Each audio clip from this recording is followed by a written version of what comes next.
Naam, habari za wakati huu mtazamaji wa Channel 10 Plus popote pale ulipo, ni matumaini yangu umeshinda salama. Nikukaribishe kwenye taarifa yetu ya habari ya kutwa nzima leo kwa habari mbalimbali. Msomaji wako ni mimi Fatma Hassan, karibu. Rais wa Jamhuri ya Muungano wa Tanzania Dr. Samia Suluhu Hassan ameongoza viongozi wa serikali, mabalozi pamoja na wananchi waliojitokeza kushiriki maadhimisho ya kumbukumbu ya Siku ya Mashujaa iliyofanyika katika viwanja vya Mashujaa mjini Dodoma. Kutoka Dodoma, mwandishi wetu Roda Simba ana taarifa kamili.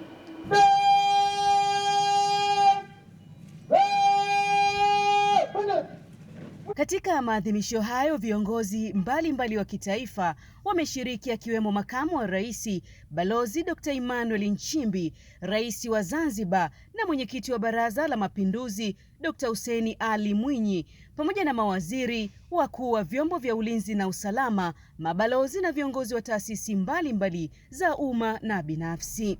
Aidha, katika maadhimisho hayo viongozi hao waliongozwa na Rais Dr. Samia kuweka mashada ya maua pamoja na dhana mbalimbali ikiwemo shoka, mkuki na upinde, ikiwa kama ishara ya kuwaenzi mashujaa hao waliopigania taifa.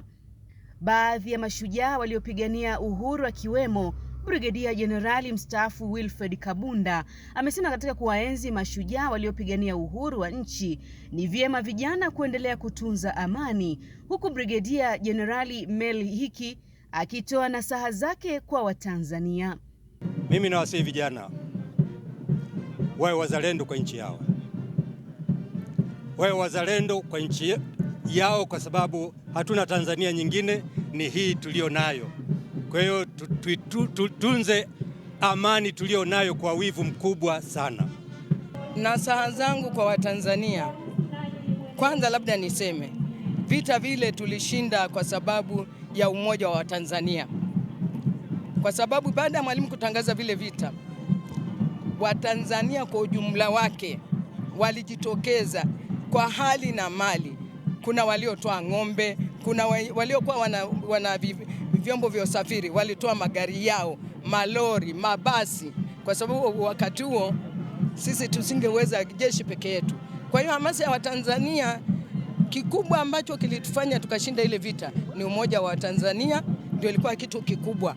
Umoja na mshikamano na uzalendo. Lingine kubwa ambalo lilifanya tukashinda ni nidhamu ya wanajeshi wa Tanzania. Siku ya Mashujaa huadhimishwa kila mwaka Julai 25, ambapo pamoja na mambo mengine huongozwa na gwaride maalum la maadhimisho ya Siku ya Mashujaa. Kutoka Dodoma, Roda Simba, Channel 10. Shukran sana Roda Simba kwa taarifa hiyo. Tanzania imeandika historia mpya katika masoko ya fedha ya kimataifa baada ya hati fungani ya kwanza inayotolewa nje ya nchi yenye thamani ya dola za Marekani milioni 100 sawa na takribani shilingi bilioni 262.5 za Tanzania, iliyotolewa na shirika la fedha la kimataifa IMF kwa kutumia sarafu ya Tanzania kuorodheshwa katika soko la hisa la London nchini Uingereza. Taarifa iliyotolewa na Wizara ya Fedha ya Tanzania imesema fedha hizo zimeekezwa benki ya NMB kwa njia ya mkopo, ambako zitatumika kuwaendeleza kimitaji wafanya biashara wadogo na wakati, huku asilimia 20 ya fedha hizo sawa na takribani shilingi bilioni 52.5 zimetengwa kwa ajili ya kuwezesha wafanyabiashara wadogo wanawake. Akizungumza kuhusu hatua hiyo baada ya kupiga kengele kuashiria uzinduzi wa hati fungani hiyo na kufunga biashara ya soko la hisa kwa siku hiyo, Waziri wa Fedha Balozi Hamis Musa Omar amesema mafanikio hayo yanafungua ukurasa mpya wa kuiwezesha Tanzania kujenga imani zaidi kwa wawekezaji wa kimataifa na kupanua vyanzo vya mitaji kwa ajili ya Dira 2050.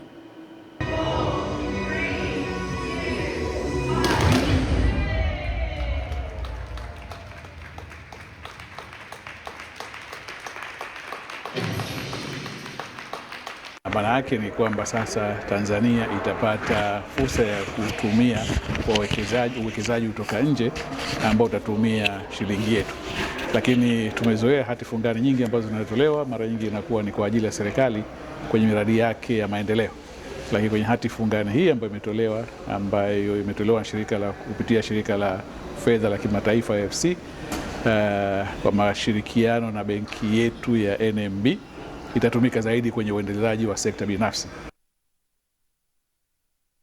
Serikali imeahidi kuharakisha utekelezaji wa miradi ya maji katika wilaya ya Monduli mkoani Arusha, huku Waziri wa Kilimo Daniel Chongolo akiahidi kuwasilisha changamoto ya upatikanaji wa maji kwa Waziri wa Maji ili kuhakikisha wananchi wa vijiji 13 vya kata za Miseran na Larami, Lashaine, Sepeko na Lepoko wanapata huduma hiyo ambayo hawajawahi kuipata. Taarifa zaidi na Jamila Omar.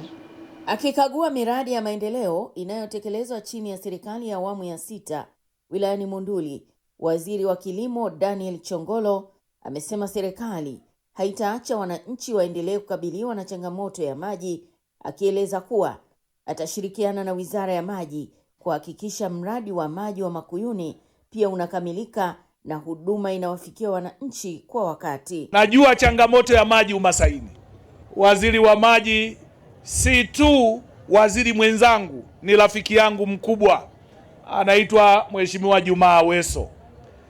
Nitazungumza naye, tutaweka msukumo ili maji yafike kwenye hivyo vijiji 13. Mbunge wa jimbo la Monduli Isaac Joseph amesema maandalizi ya utekelezaji wa mradi huo yanaendelea, ambapo hatua za awali za upatikanaji wa mabomba ya kusafirisha maji kutoka chanzo cha Ngaramtoni tayari zimeanza. Naomba nisaidie kuona jinsi ya kusukuma maji ya vijiji 13 angalau mwakani au mwishoni mwezi huu wa Disemba, angalau wana Monduli, hususan kata ya Lepurko, kata ya Sepeko, kata ya Lashaine, kata ya Meserani, kata na Larami waende wakapate maji ya bomba. Naye mjumbe wa kamati kuu ya CCM na Melok Sokoine amewataka wananchi kuendelea kushiriki katika kulinda na kusimamia miradi ya maendeleo inayotekelezwa katika maeneo yao ili iwe na manufaa ya kudumu. Pamoja na kuomba mabwawa maji,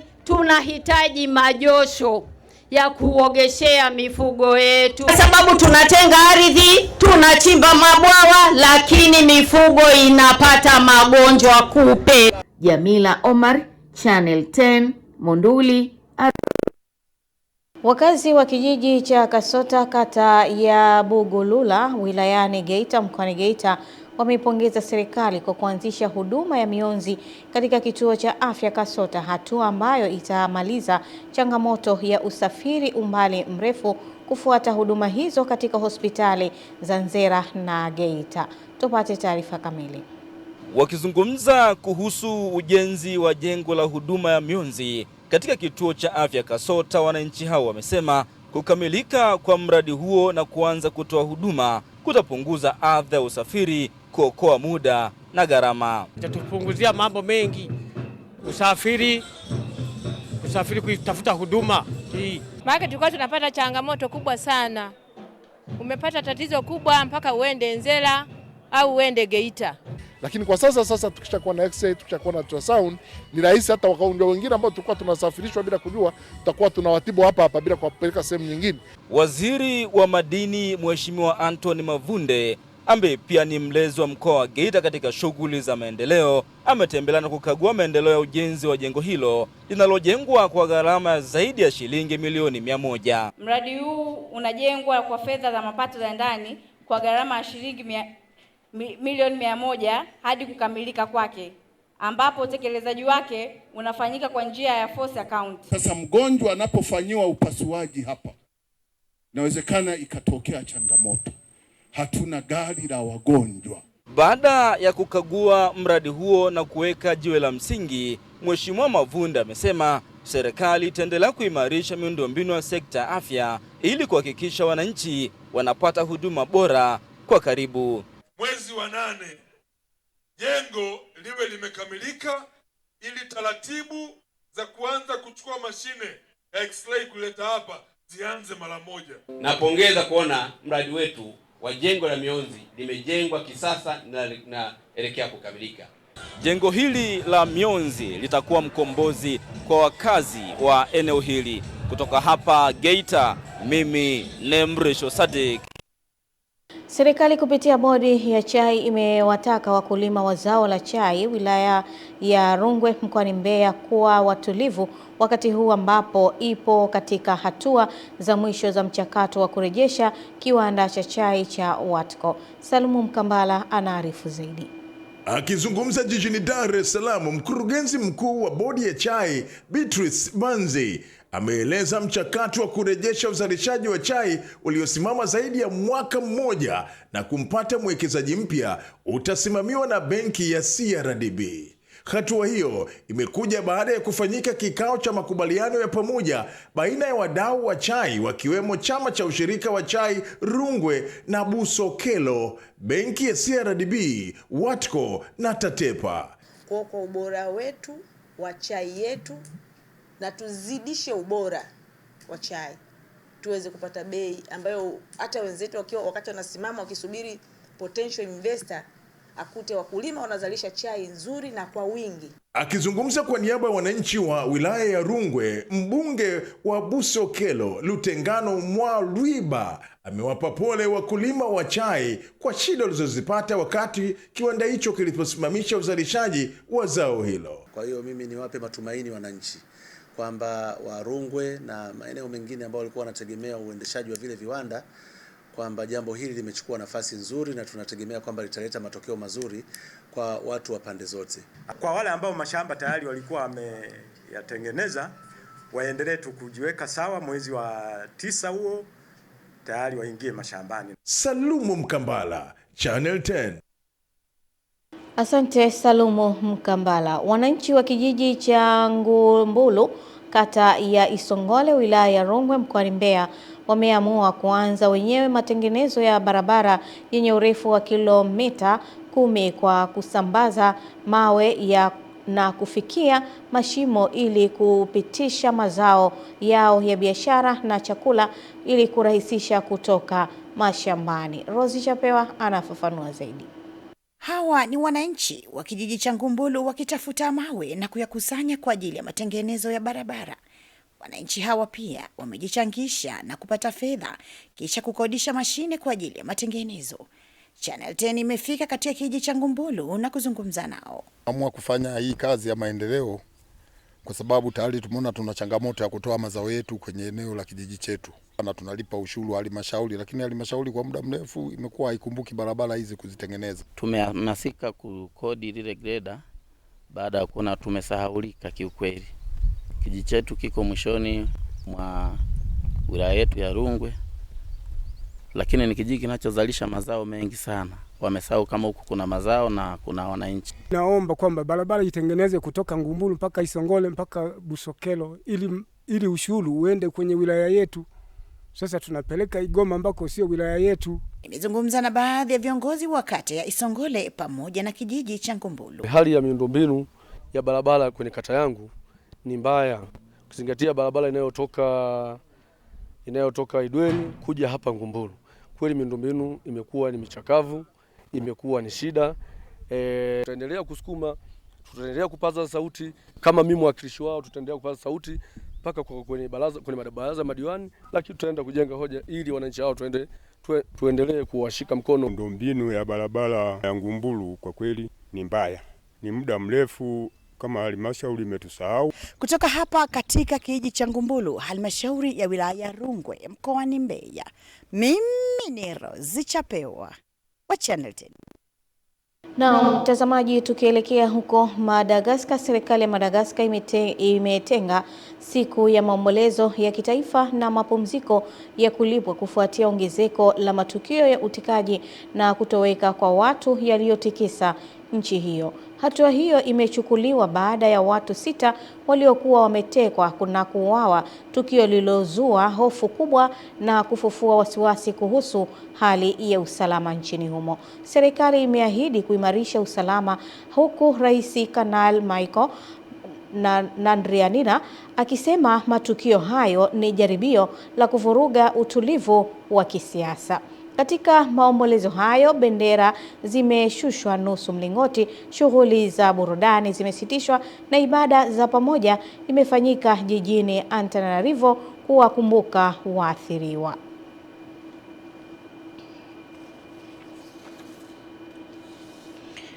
Serikali imeanza kuwekeza kwenye ujenzi wa karakana za kisasa za kufundishia katika chuo cha ufundi Arusha ATC ili kuwajengea wanafunzi uwezo wa kuzalisha, kujiajiri na kujipatia kipato kabla ya kuhitimu masomo yao, ikiwa ni kuandaa katika kipindi hiki ambacho waajiri wanahitaji zaidi wahitimu wenye ujuzi kuliko vyeti. Taarifa zaidi na Jamila Omar.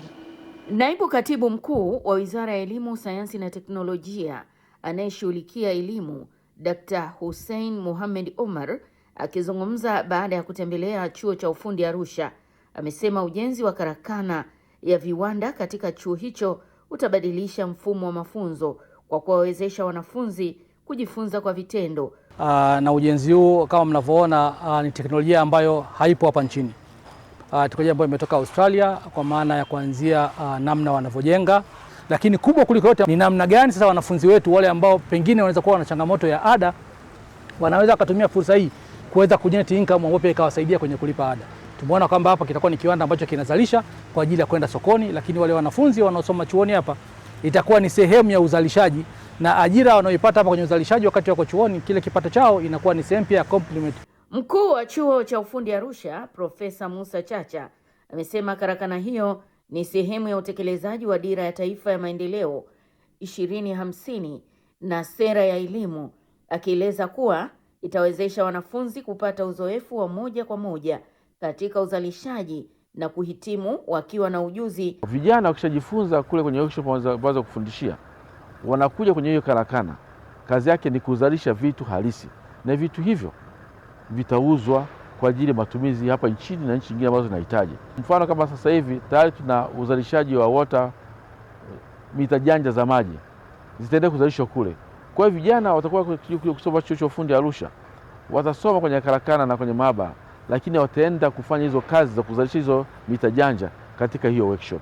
Tumeanza ujenzi wa column ya kwanza tarehe 9 mwezi wa 6. Kuanzia kwenye kona ya kwanza pale tarehe 9 mwezi wa 6. Na leo hata miezi miwili haijaisha, lakini tuko kwenye hatua ya tunaanza finishing work. Wanafunzi watapata kuingia maabara na kujifunza uzalishaji ulivyo, sio kwa kusubiri kuelekea kwenye wakati wa field tu peke yake. Kwa hiyo chuo chetu kitatoa ujuzi tofauti tofauti. Ujenzi wa karakana hiyo ni sehemu ya utekelezaji wa sera ya elimu na mafunzo ya mwaka 2014 toleo la 2023 inayosisitiza utoaji wa elimu inayolenga ujuzi, umahiri na wahitimu wanaoweza kujibu mahitaji halisi ya soko la ajira. Jamila Omar, Channel 10, Arusha. Baadhi ya wananchi wa wilaya ya Mkuranga, kata ya Kiparang'anda, mkoani Pwani, wamesema tatizo la utoro wa wanafunzi shuleni halitakiwi kufumbiwa macho na badala yake washirikiane na viongozi wao ili kuhakikisha tatizo hilo linakomeshwa. Wamesema hayo kwenye mkutano wa hadhara ulioitishwa na diwani wa kata ya Kiparang'anda, Mariam Masaninga, uliolenga pamoja na mambo mengine kujadili changamoto hiyo ya wanafunzi kutohudhuria madarasani na kuishia mitaani huku wazazi wakifumbia macho. Diwani Mariamu amewataka wananchi kuunga mkono juhudi za Mheshimiwa Rais, Mheshimiwa Dr. Samia Suluhu Hassan, ambaye anatoa fedha nyingi kwa ajili ya ujenzi wa miundombinu pamoja na utekelezaji wa mpango wa elimu bila malipo, lakini bado wazazi wamebaini kuwa kikwazo kwa wanafunzi kwa kuwashawishi watoto wao kutofanya vizuri katika masomo yao. Unashindwa wewe, nani aweze? Lakini kwa tathmini iliyopo ya kiusalama inaonekana ni taratibu za wazazi kufanya hivi kwa makusudi ili kuwakwamisha watoto wasende shule kusoma. wakati huo Mheshimiwa Rais anaposhusha miradi yake na pesa zake ili mtoto wa Tanzania akasome. Tafsiri yake wewe mzazi unakwenda kupingana na rais wa nchi. Mwalimu mkuu, mtendaji kata, afisa elimu kata, wale watoto waliozungumzwa hapa ni watoro ambao na majina yao yamesomwa hapa. Haraka sana wazazi hawa, naomba tukutane pale ofisi ya mtendaji kata. Unaweza kumkuta yuko PS, sio wa kwako. Hebu pata maumivu. Huyu mtoto saizi yuko PS. Yeye angekuwa mwanangu mimi ningejisikiaje? Sio ungejisikia vizuri. Watu namshukuru Mheshimiwa Diwani kwa kuleta agenda hii. Tushirikiane wazazi wote kwa pamoja. Tuhakikishe watoto zetu wanaenda shuleni kwa wakati. Tutekeleze majukumu yetu yanayopaswa shuleni kwa wakati. Yoyote mwenye changamoto aonane na viongozi, na maana hao wazazi hawana hofu na Mungu. Vitabu vyote vya dini vinaeleza za mtoto lea kwa misingi bora. Misingi bora ni pamoja na elimu. Ina maana hao wazazi waliokuja kwamba watoto wamewashindwa hawataki kula samaki mkubwa baadaye kutoka kwa hao watoto. Wakala wa Majengo Tanzania TBA wameendelea na utekelezaji wa miradi ya ujenzi wa majengo kwa watumishi wa umma ikiwa ni utekelezaji wa sera ya serikali na ilani ya Chama cha Mapinduzi. Akizungumza mara baada ya kukagua mradi huo Magomeni Kota jijini Dar es Salaam, mwenyekiti wa bodi ya ushauri Dr. Laurian Ndumbaro amesema wameridhishwa na maendeleo ya mradi huu ambao hadi sasa umefikia 65% utakaokwenda kuboresha makazi kwa watumishi wa serikali na watu binafsi watakaohitaji makazi hayo. Kwa upande wake, mkurugenzi wa idara ya miliki TBA Saidi Mdeme amesema ujenzi wa majengo 5 utahudumia familia 80 ikiwa majengo 2 tayari yameshakamilika na sasa inaendelea na ujenzi wa majengo 2 yanayotarajiwa kukamilika mwezi Oktoba mwaka huu. Na huu ni utekelezaji wa sera za serikali na ilani ya Chama cha Mapinduzi ya kuboresha makazi hasa ya watumishi wa umma. Haya majengo yanavyojengwa hasa haya hapa yanalenga zaidi kwa watumishi wa umma, lakini pia hata watumishi wa sekta binafsi. Jengo haya 4 ambayo tayari tunayaona hapa yatakuwa yana jumla ya uwezo wa kubeba familia 64 na litabaki jengo moja ambalo litakuwa lina uwezo wa kubeba familia 16 pia, ili kutengeneza hiyo jumla ya familia 80 ambazo zimekusudiwa katika eneo hili. Na mmoja wa wanawake wanaofanya kazi kwenye sekta ya bahari UOMESA kwa kushirikiana na shirika la wakala wa meli Tanzania TASAC wameadhimisha siku ya Afrika ya bahari kwa kufanya usafi kwenye ufukwe wa Kawe Beach jijini Dar es Salaam na kutoa wito kwa watumiaji wa bahari kulinda mazingira ya bahari kwa maendeleo ya Afrika. Salma Shabani anaarifu zaidi. Akizungumza na waandishi wa habari kuhusu zoezi hilo, mwenyekiti wa UOMESA tawi la Tanzania Fatuma Masenene amesema zoezi hilo hufanyika kila mwaka kwa lengo la kuunga mkono juhudi za utunzaji wa mazingira ya bahari, huku wakifikisha ujumbe kwa watumiaji wa bahari kulinda mazingira ya bahari kwa maendeleo ya Afrika. Kwa hiyo tunawasisitiza wavuvi, wasafiri, yani kila mtu anayetumia bahari aweze kuilinda, kwa sababu ukitupa tu plastiki moja kwenye maji inaweza ikaenda kuua mazalia ya samaki. Ningependa kutoa ushauri kwa serikali na pia kwa raia wote, tujitahidi kutunza mazingira, kwa sababu tunapochafua mazingira tunasababisha upotevu wa viumbe vingine, ikiwemo viumbe vya maji, mfano samaki pamoja na matumbawe. Kwa upande wake, mkurugenzi mkuu wa TASAC Mohamed Salum amesema zoezi hilo limekwenda sambamba na utoaji wa elimu ya utunzaji wa mazingira katika mwambao wa bahari kwa wavuvi ambao wengi wao huchafua mazingira hayo kwa kuchoma nyavu pembezoni mwa bahari. Kwa hiyo kilichofanyika hasa ni kuja kusaidia kusafisha eneo la mwambao, lakini na kutoa elimu ya umuhimu wa utunzaji wa mazingira ya bahari. Hizi fukwe ni fukwe za kwetu wote. Leo unawaona hapa watu wa UOMESA, Jumapili saa nyingine unaweza ukawakuta wengine baadhi yao, au sio, na siku zingine za weekend unaweza ukawakuta. Sasa kwa vile wametambua kwamba fukwe hii ni ya kwetu sote, kuja kushirikiana na sisi katika hili swala la usafi, sisi tunashukuru. Siku ya Bahari Afrika ambayo huadhimishwa Julai 25 ya kila mwaka ilianzishwa mwaka 2015 na Umoja wa Afrika kwa lengo la kulinda mazingira ya bahari, kuhamasisha uchumi wa bluu na kutumia rasilimali za maji kwa manufaa ya wananchi. Salma Shabani, Channel 10, Dar es Salaam.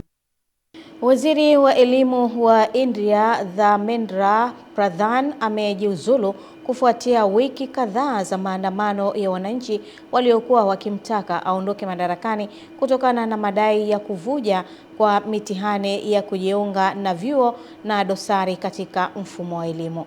Katika barua yake ya kujiuzulu amesema amechukua uamuzi huo kwa kuwajibika kisiasa na kulinda uadilifu wa mitihani pamoja na mustakabali wa wanafunzi. Kujiuzulu kwake kunatajwa kuwa pigo kubwa na la kwanza kwa serikali ya Waziri Mkuu Narendra Modi baada ya shinikizo kubwa la umma kupitia maandamano, migomo ya kukaa chini na mgomo wa njaa uliosambaa katika maeneo mbalimbali nchini India. Hatua hiyo imeonekana kama ushindi wa wananchi waliodai wajibikaji na mageuzi katika sekta ya elimu. Na mtazamaji, kwa taarifa hiyo basi inatupa nafasi pia kwa wakati huu kuja kuzitazama habari za michezo na burudani. Endelea kusalia nasi.